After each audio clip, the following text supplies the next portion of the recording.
बिस्मिल्लाहिर्रहमानिर्रहीम।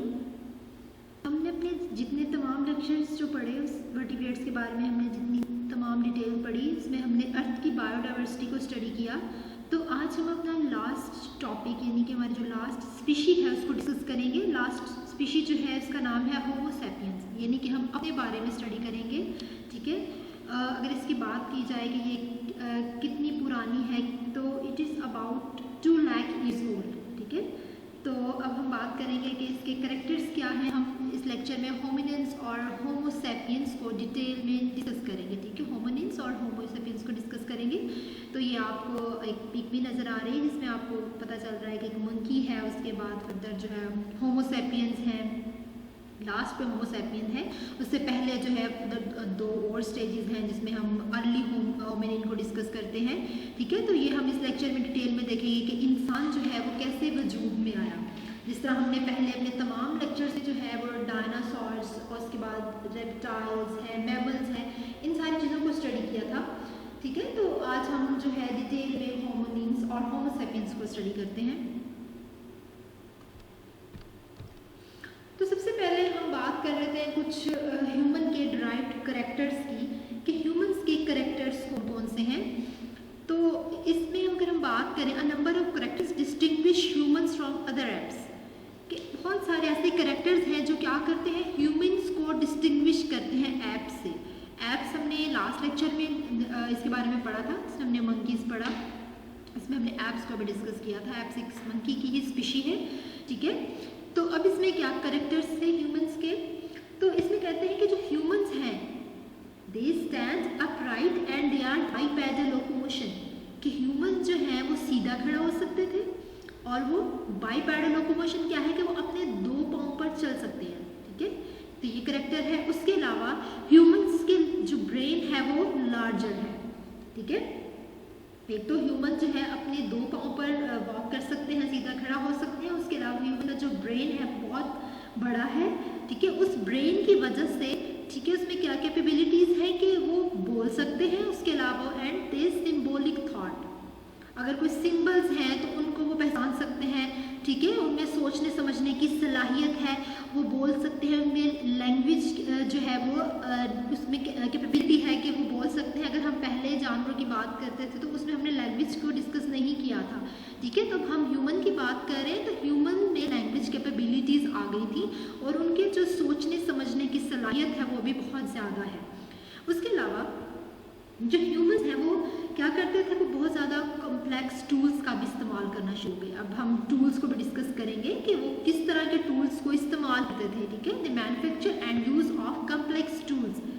उसके अलावा दे हैव शॉर्टेंड जॉ, उनके जो जबड़े थे वो शॉर्ट थे।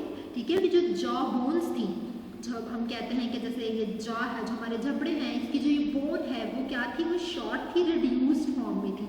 उसके अलावा इनको जो डाइजेस्टिव ट्रैक्ट है वो भी क्या है, वो भी बहुत ज़्यादा शॉर्टर है।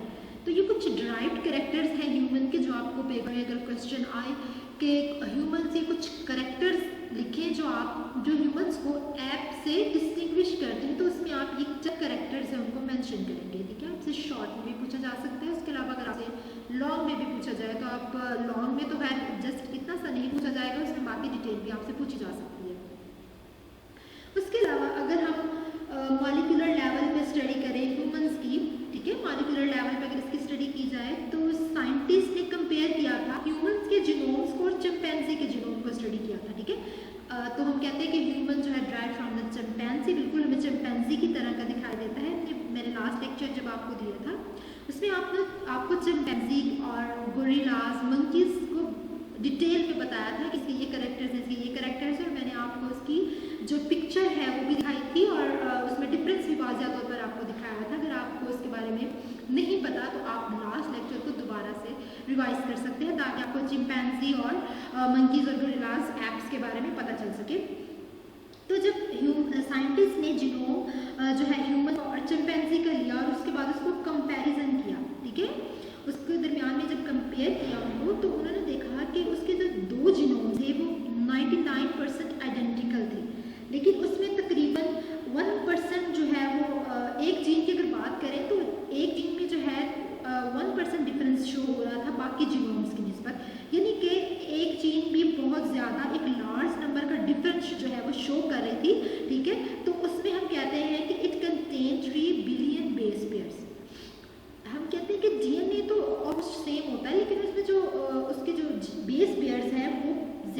शुरुआत में थे, यानी कि अगर हम बात करें तो उसमें तकरीबन 3 बिलियन बेस पेयर्स का डिफरेंस, यानी कि बहुत ज़्यादा नंबर में डिफरेंस था।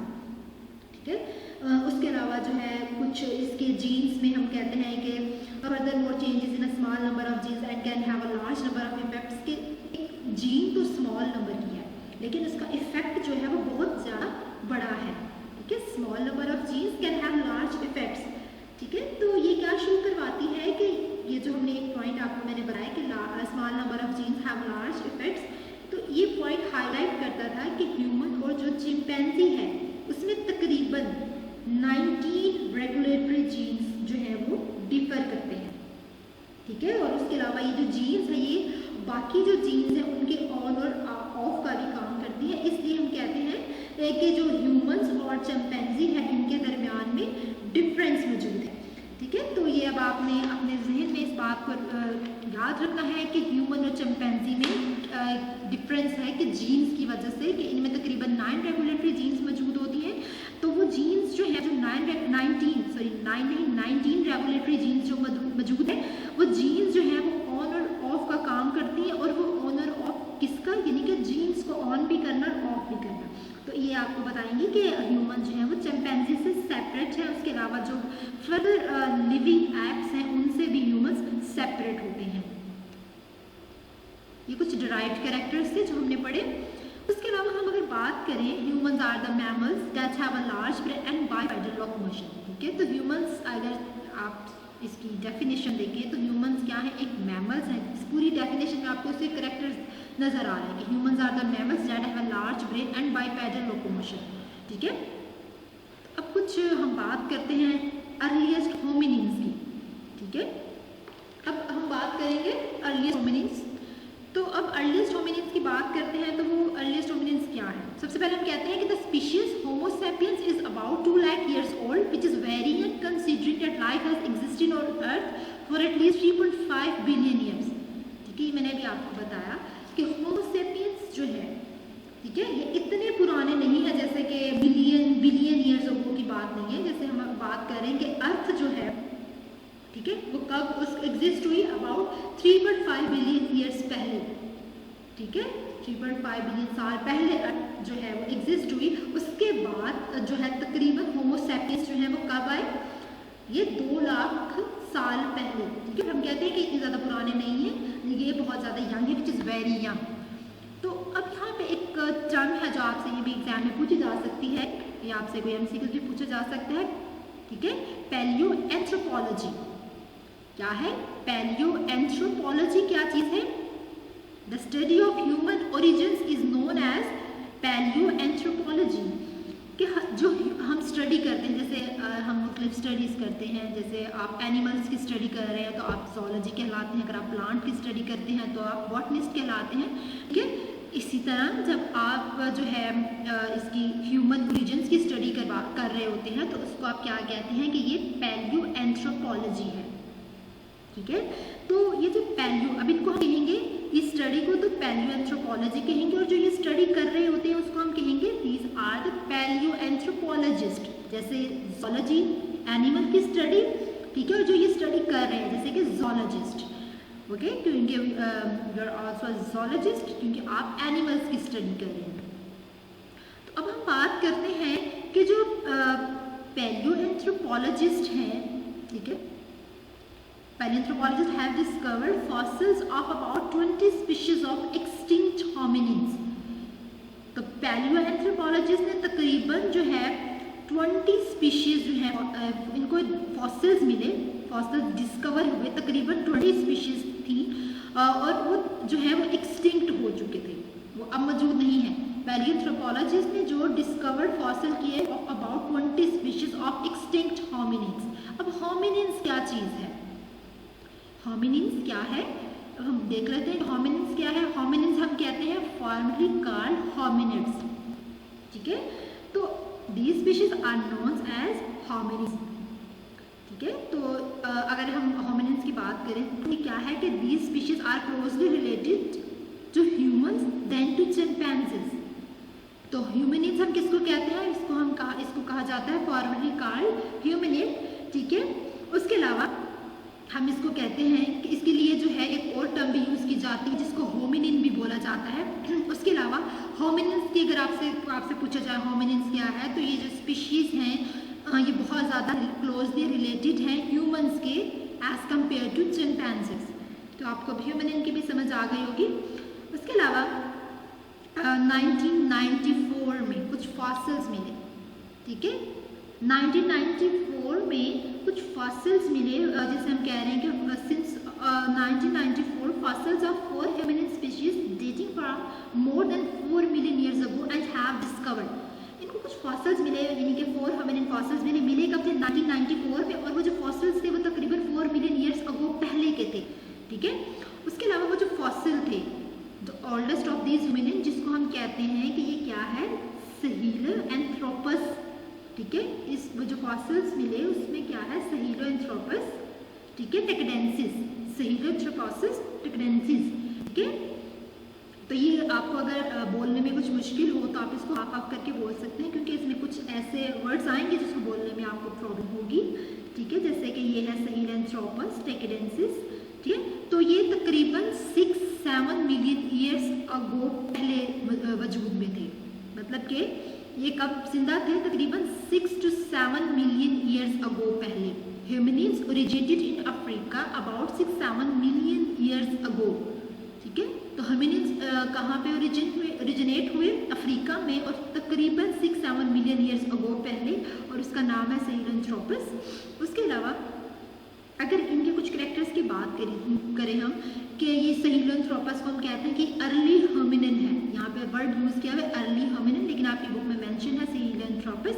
तो ये क्या है? ये अर्ली होमिनिन्स भी इसको कह रहे हैं। तो ये had a small brain but probably walked upright. इनके पास भी स्मॉल ब्रेन था, लेकिन वो जो है सीधे वॉक कर सकते थे, ठीक है।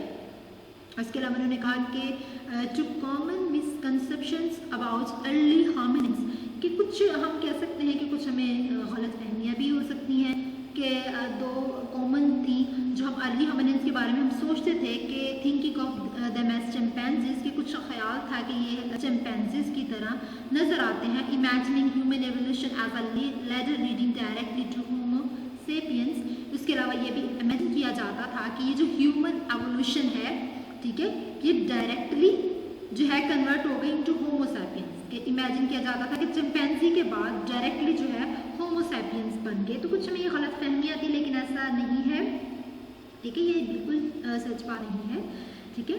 तो इसमें बहुत ज़्यादा मज़ीद चेंजिंग्स आई, मज़ीद एवोल्यूशंस आई, ठीक है। तो अगर चिंपैंजीज और ह्यूमंस की बात की जाए, कि इन्होंने कहा कि कुछ ने कहा कि चिंपैंजीज और ह्यूमंस जो है ये कच्चे वजूद में, यानी कि चिंपैंजीज के बाद ह्यूमन एवोल्यूशन हो गई, उसके बाद होमो सैपियंस डायरेक्टली बन गए, लेकिन जो है ऐसा कुछ नहीं था। इसमें बहुत ज़्यादा डिफरेंस है। वो इस तरह कि अगर हम चिंपैंजी की बात करें, इसके कुछ करैक्टर्स हैं। अगर चिंपैंजी की बात करते हैं तो चिंपैंजी में जो फोरामेन मैग्नम है, foramen magnum is relatively far back of the skull. अब फोरामेन मैग्नम किसको कहते हैं? फोरामेन मैग्नम कहा जाता है the hole at the base of the skull through which spinal cord exits.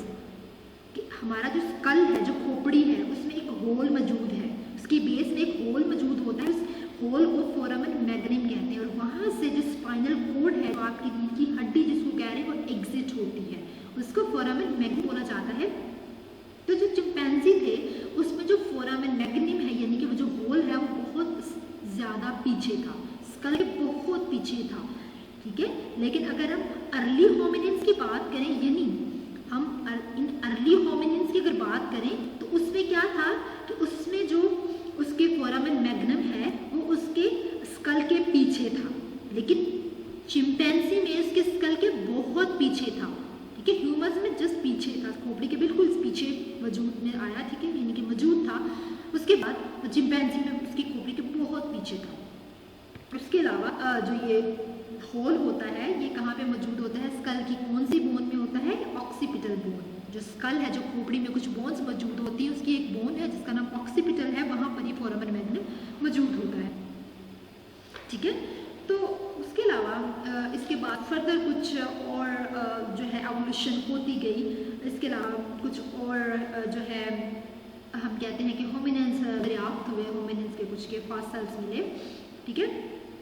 तो कुछ जो है हम कहते हैं कि कुछ की लेग बोन्स भी मिली, जैसा कि एक ऑस्ट्रेलोपैथिकस एनामेंसिस था, उसकी हमें लेग बोन्स मिली। और ये ह्यूमनिन है, ये तकरीबन 4.5 to 4 मिलियन ईयर्स अगो पहले की बात है। उसके अलावा कहा जाता है कि ये जो ह्यूमंस हैं, जिसकी जैसे कि ऑस्ट्रेलोपैथिकस एनामेंसिस है, ये अर्ली होमिनिन्स हैं और ये इंक्रीजिंगली बाईपैडल हैं। इंक्रीजिंगली दे आर द बाईपैडल, यानी कि ये अपनी 2 टांगों का इस्तेमाल करते थे चलने के लिए, ठीक है। उसके अलावा ये भी कहा जाता है कि जो ये ह्यूमंस हैं, इसके करैक्टर जो मुख्तलिफ लिविंग एप्स हैं उसके साथ मिलते जुलते नहीं हैं। ये हमने बात पहले भी कर ली, ये बिल्कुल उससे अलग हैं, ठीक है। उसके अलावा जो अर्ली होमिनिन्स थे, ये सभी हम अर्ली होमिनिन्स बात करें। अर्ली होमिनिन्स जो थे, इनमें कुछ करैक्टर्स बाईपैडलिज्म के भी देखे गए। इसके अलावा इनका जो ब्रेन है वो स्मॉल था, तकरीबन 400 to 450 सेंटीमीटर क्यूब इसका वॉल्यूम था, ठीक है। इसके अलावा जो है ये हम अर्ली होमिनिन्स के, मैं आपको ब्रेन की बात बता रही हूँ कि 400 to 450 सेंटीमीटर क्यूब, आप इसको सीसी भी बोल सकते हैं। उसके अलावा जो होमो सैपियंस के जो ब्रेन साइज है वो तकरीबन 1300 cc है, ठीक है। तो जो अर्ली होमिनिन्स है वो बहुत ज़्यादा स्मॉल थे, ठीक है। और जो उसके बाद हम होमो सैपियंस की बात करते हैं तो उनका जो ब्रेन है, जब हमने कैरेक्टर्स पढ़े तो जो है वो लार्ज ब्रेन होता है। उसके अलावा कुछ और फॉसिल्स मिले जिसमें आगे जो है, जैसे कि हमने पहले ऑस्ट्रेलोपैथिकस की बात की, उसके बाद आगे जो है आर्डिपिथिकस रेमिडस जो है वो वजूद में आया, इसके हमें कुछ फॉसिल्स मिले। और इसके तकरीबन जो इसके वेट की बात की जाए तो 40 kg वेट है, but relatively dark teeth and lower jaw, ठीक है।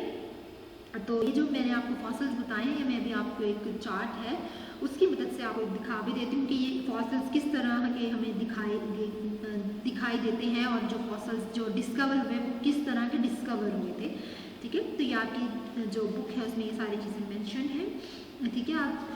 आपके जो नोट्स हैं उसमें सब ये जो डिटेल में जो जिस तरह आपको बता रहे हैं बिल्कुल वैसे ही आपको उसमें नज़र आएंगे, ठीक है। तो हमने मिसकंसेप्शंस की भी बात कर ली, उसके अलावा जो है हमने कुछ फॉसिल्स की भी बात कर ली।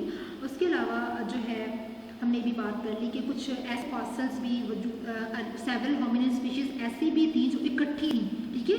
Several species of hominins are coexisted, but this species differed in skull shape, body size and diet, ठीक है। कुछ ऐसी स्पीशीज थी जो एक साथ ही आई, ठीक है। तो यहाँ पर एक डार्विन की थ्योरी भी जो है वो लागू होती है कि इस तरह डार्विन की थ्योरी इस पे आकर होती है कि जैसे कि कुछ ऐसे एनिमल्स, या हम बात करें कुछ ऐसे एनिमल्स थे या स्पीशीज हम उनको बोल देते हैं, तो ऐसा नहीं हुआ कि अगर एक स्पीशीज जो है वो ख़त्म हो गई तब दूसरी आई है, या ठीक है, ऐसा भी हुआ। लेकिन ऐसा भी हुआ कि दोनों स्पीशीज अभी पूरी तरह से ख़त्म नहीं हुई तो तीसरी आ गई, या तो ऐसा कि पहली स्पीशी पूरी तरह से ख़त्म हो गई दूसरी आई, या फिर पहली भी अभी पूरी तरह से ख़त्म नहीं हुई थी तो दूसरी भी आई, यानी कि दोनों मौजूद में थी, कोएग्जिस्टेड थे।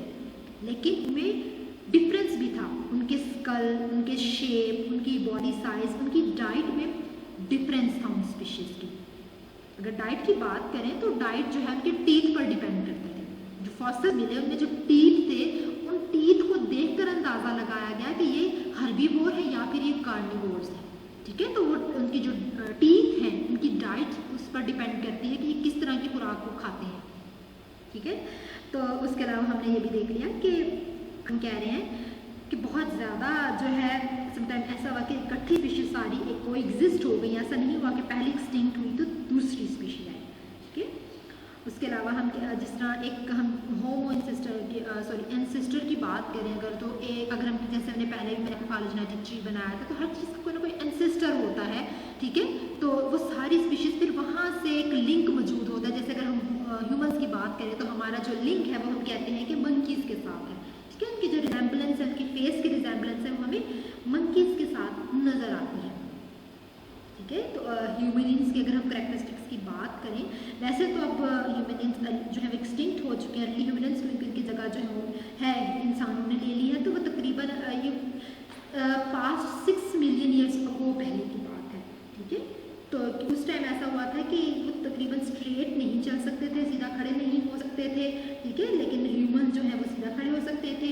तो वो जो अर्ली होमिनिन्स थे वो क्या करते थे, वो उनमें क्या था कि वो दरख्तों पर चढ़ते थे, ठीक है।